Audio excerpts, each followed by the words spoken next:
Elimden geldiğince aldığım her ürünü artık bir prensip olarak bu Yaska Products kanalında tecrübelerimi de insanlarla paylaşayım, bir faydası olsun diyorum. Artık demir almak günü gelmişse zamandan, meçhule giden bir gemi kalkar bu limandan. Hiç yolcusu yokmuş gibi sessizce alır yol, sallanmaz. Sallanmaz o kalkışta ne mendil ne de bir kol. Ihtımda kalanlar bu seyahatten elendi. Binlerce siyah ufka bakar gözleri nemli. Biçare gönüller, ne giden son gemidir bu. Hicranlı hayatın ne de son matemidir bu. Selam arkadaşlar. Bu videoda yeni aldığım farklı bir marka ve bana aslında heyecan vermeyen ama kendisi kaliteli olan bir markanın HP'nin mekanik klavyesini gittim BİM'den aldım. Gözümün önünde duruyordu klavye. Sürekli bir ay boyunca almayacağım, bakmayacağım. Çünkü bir sonraki mekanik klavyem kablosuz Logitech'in çıkardığı tarzda bir mekanik klavye olmalı diye düşünüyordum. Fakat mekanik klavyeden son derece mağdur olduğum için switch konusunda daha ciddi gelişmeler bekliyordum. Mesela optik switch, Asus'un arkadaş aldığı optik switchli mekanik klavye. Şimdi benim birinci mekanik klavyem aslında son derece güzel, son derece tatmin edici, premium.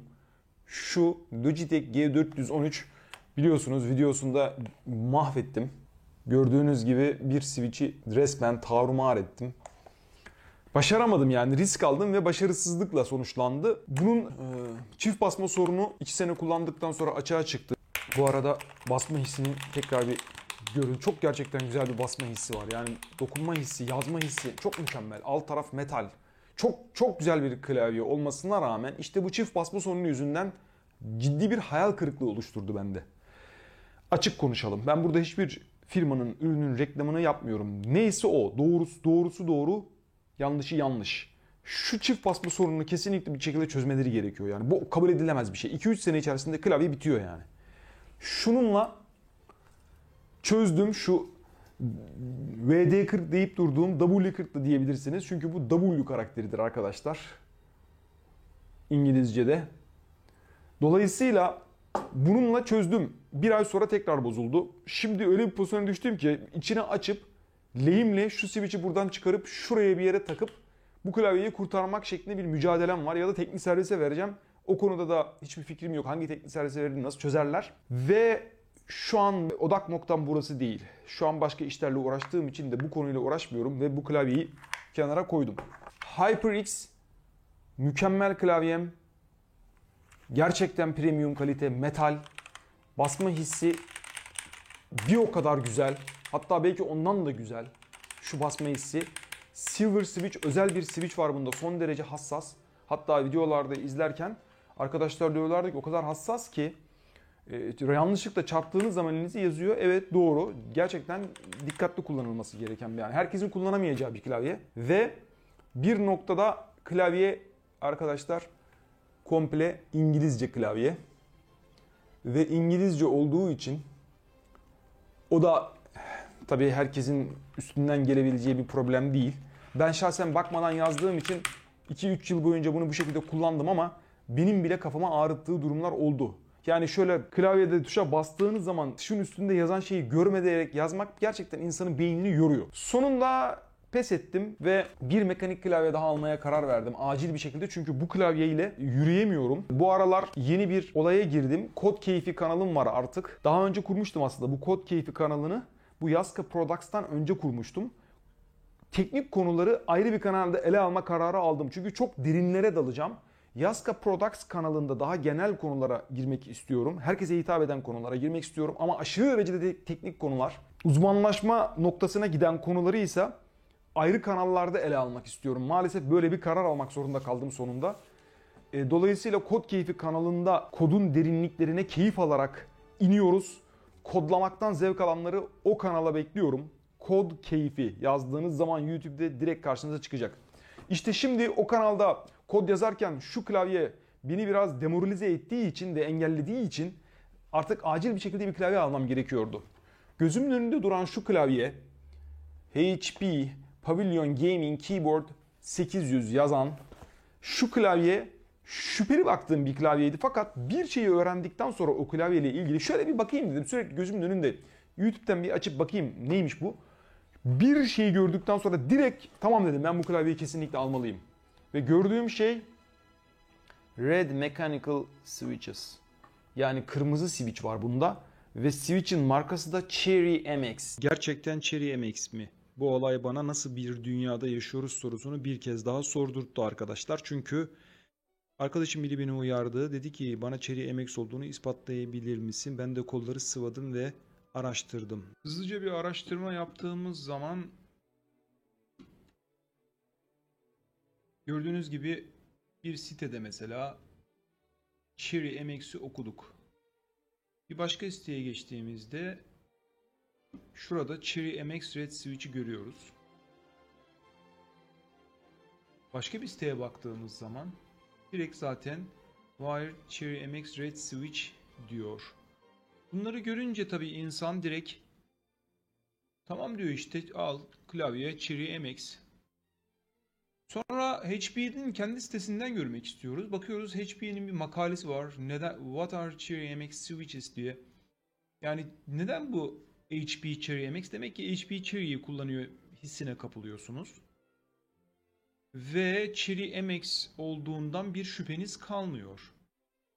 Klavyenin kutusunun üzerinde de Red Mechanical Switches yazınca başına Cherry yazmamasına rağmen bunları gördükten sonra siz onu tamamlıyorsunuz kafanızda. Herhalde Cherry yani ne olabilir ki şeklinde bir düşünceye giriyorsunuz. Dikkat edin, bakın ürünle alakalı bir analiz yapıyoruz ve nasıl bir pozisyona düşüyoruz. Sağ olsun arkadaşım bir tanesi dedi ki switch'in üzerinde farklı bir şey yazıyor dedi. Switch'i açtım.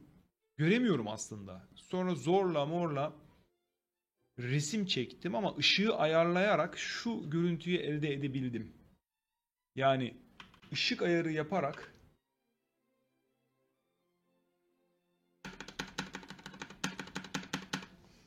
ışığın çok düzgün düşmesi lazım, yoksa şu yazıyı okuyamıyorsunuz. Burada çok güzel okunuyor çünkü ben bayağı uğraştım bunu bu şekilde getirebilmek için. Güneşin açısını çok düzgün ayarlayarak. Evet ve hala da tam okuyamıyoruz ve fakat şöyle biraz daha büyüttüğümüz zaman teknolojinin nimetlerinden faydalanarak şöyle kontrastı da biraz daha arttırıp şurada şu MU yani şurada bir marka var. Yani Otemu diye çok ünlü yine bir başka marka var. Evet, bu kesinlikle Otemu.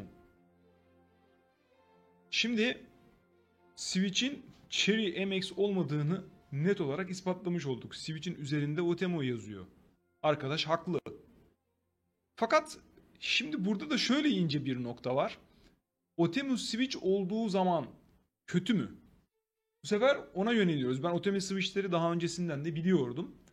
Aslında Otemu Switch'ler yorumları okuduğumuz zaman bakın burada kıyaslaması yapılmış. Öyle o kadar da basit bir firma değil Otemu. Yani Cherry MX'i taklit eden, evet yani ifade bu. Fakat Cherry MX'in standartlarını yakalamaya çalışan bir Çinli firma bu. Ve burada renk analiz yapılmış. Yani mesela Otemu kahverengi ile Cherry MX'in kahverengisi. Otemu Blue ile Cherry MX'in Blue'su. Bu arada şu ünlü Cherry MX'in sitesine de girelim. Cherry MX Cherry MX işte bu. O ünlü Cherry MX bu. Ve onların iddiası zaten 100 milyon basma.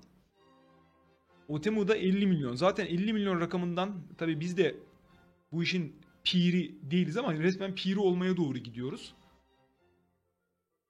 Sonuçta biz his peşinde koşuyoruz. Yani o güzel hissi yakaladıktan sonra benim umurumda bile değil hangi marka olduğu.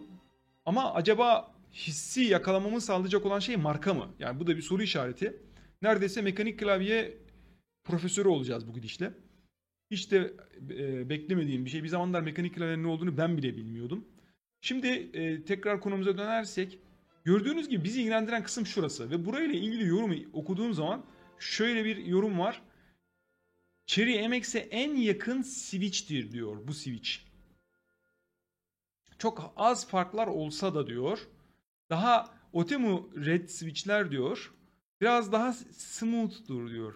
Mikroskopik olarak daha iyidir. Smooth deyince daha yumuşak. Biraz daha yumuşaklık hissi vardır diyor. Fakat bu aynı problemden bir problem var. Sanırım klavye switch'inin yerinde oynama, yani o sağlamlık, o tok hissi muhtemelen ifade ediyor şu. Wobbler stems diye bir ifade var.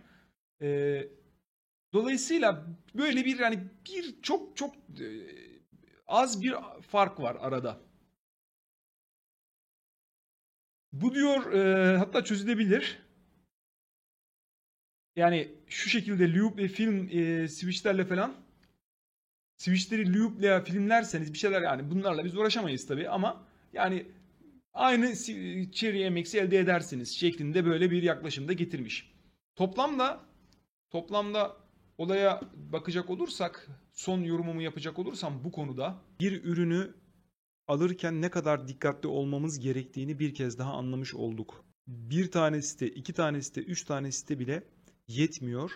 Net bir yol takip etmemiz gerektiğini bir kere daha görüyoruz. Millet de bize paranoya diyor ama işte gelin de paranoya olmayın şimdi bu koşullarda. Hadi buyurun, bakın ne kadar güzel bir örnek. Gel de paranoya olma. Cherry MX sandığımız switch Otemu çıktı. Peki switch'in Otemu çıkması bir problem mi? Hayır. Klavyeyi hala kullanıyorum. Klavyenin hissi güzel. Sadece Cherry MX acaba nasıldır denemek isterdim. Farkı görmek isterdim. Tekrar ediyorum. Switch'in hissi güzel. Zaten Cherry MX Switch bir klavyenin daha pahalı olması beklenirdi. Bu arada klavyenin fiyatı BİM'de normalden daha ucuzdu. Yani 800 lira bandındayken normalde orada burada BİM'de 600 lira idi. Tabii şu an bir Cherry MX Red Switch klavye ne kadardır ona bakmak lazım. Kesinlikle 1500 liradan aşağı değildir tahminime göre. Dolayısıyla bu hissi veren bir klavye gerçek mekanik, dediğim gibi switch yani mekanik hissi falan değil. Güzel.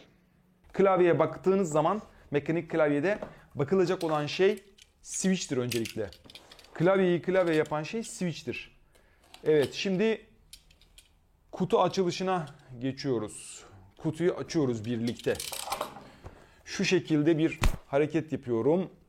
Kutu açılışı da bir sanattır arkadaşlar. Şimdi bakın şu hareketi yaptım. Şöyle bir hareketle açtım klavyeyi. İçerisinden bir samuray kılıcını, bir samurayın katanasını çektiği gibi çekmeye çalıştım ama beceremedim. Şu şekilde alıyorum. Şöyle geriye geliyorum.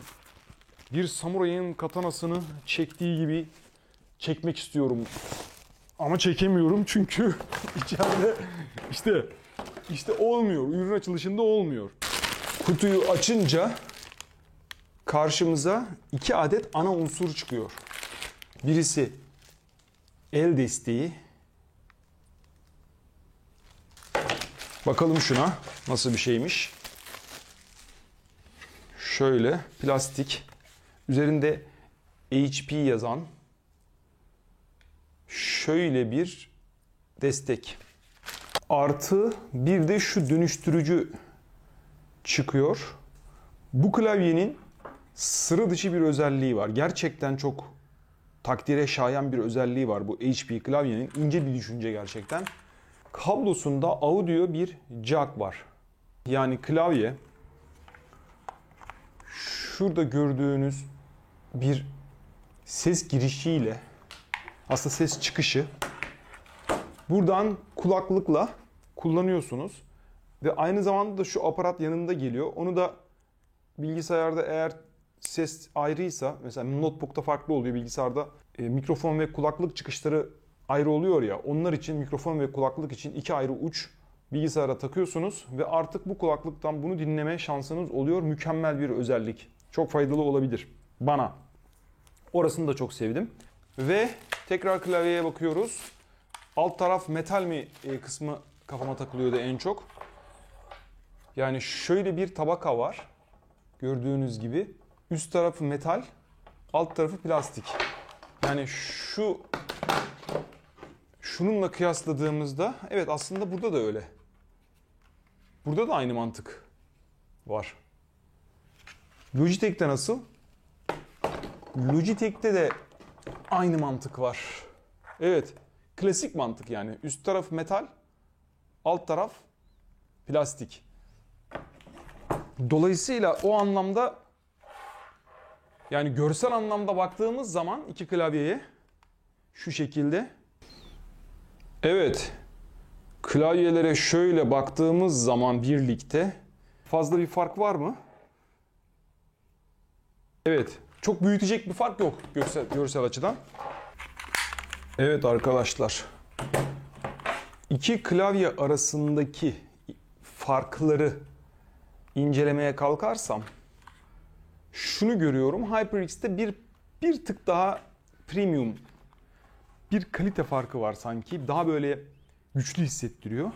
Fakat bu da rahatsız etmiyor. Asıl önemli kısmı basma hissi tuşun. Evet. Şöyle bakalım.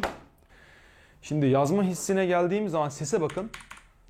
Önce bir ses analizi yapalım. İstiyorsanız 3 klavyenin ses analizini yapalım. Dinliyorsunuz.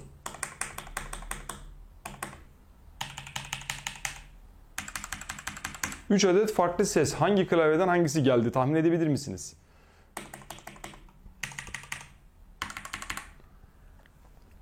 Evet, şu Logitech G413 oldukça tok, çok büyük bir sağlamlık hissi veren bir ses. Duyuyorsunuz. Şu HyperX enteresan, gerçekten güzel bir basma hissi, yumuşak. Ve şu da son aldığım klavye, kırmızı switch HP. Evet, bir de bu şekilde bakarsak gördüğünüz gibi G413 basma hissi ve ses. HyperX daha ince, daha zarif bir ses. Gerçekten şöyle baktığım zaman şunun basma hissi gerçekten beni çok tatmin ediyor. Ve şu an çalışmakta olan, gördüğünüz gibi bilek desteğini de taktım. Bu klavyenin en önemli avantajlarından biri de şu ses konusu. Üstünde gördüğünüz gibi ses butonları var. Direkt sesi kapatabilirsiniz, kontrol edebiliyorsunuz. Arttırıp azaltabiliyorsunuz buradan. O güzel bir özellik. Basma hissine gelirsek,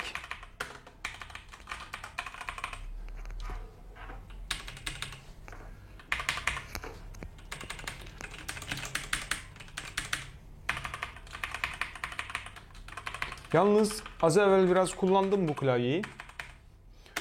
Gerçekten yazma hissi çok iyi. Yani bir yumuşaklık, bir akışkanlık var. İlginç bir şekilde. Basma, yani şunun basma hissi beni daha çok tatmin ediyor. Bundan. Bir tık aşağıda kalıyor bu. Ama genel olarak baktığımda yazarken nedense böyle bir akışkanlık, bir rahatlık hissediyorum. Gerçekten ilginç. Yani üzmeyen bir klavye aslında. Bir de şu olay var. Gördüğünüz gibi farklı geçişler. Tekrar gece gözüyle şu ışıklara bir bakalım klavyede. Gördüğünüz gibi FN ve onun yanındaki tuşla farklı modlar aktive ediliyor. Değişik modlar var. Ama yazılım yok. Yani bir yazılımla, mesela HyperX'te her bir tuşa ayrı bir renk atama imkanı bile vardı. Tamamen kontrol sendeydi yazılım üzerinden. Çok daha gelişmiş yani HyperX'in RGB efektleri. Burada hani ben tamam, çok gerekli değil o kadar RGB efekti. Fakat şu beni biraz rahatsız etti. Yani şahsi bir mesele. Şu kısmın kırmızı olması. Yani diğer renkler çok güzel. Mesela şu renk çok güzel. Şu sağ kısım. Ya da şu renkler güzel. Şu taraf. Ama şuranın kırmızı olması. Zaten ben Logitech G413'te de kırmızı renkti. Hoşlanmıyordum. Yine kırmızı renk geldi, bizi buldu. Ve alternatifim de yok yani şu an gördüğüm kadarıyla.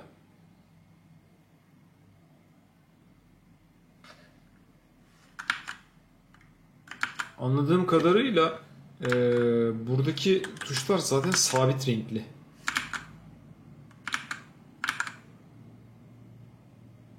Başka bir renk yanmıyor gördüğünüz gibi. Sabit renk. Hiçbir zaman değişmeyecek demektir. Evet, hayırlı olsun.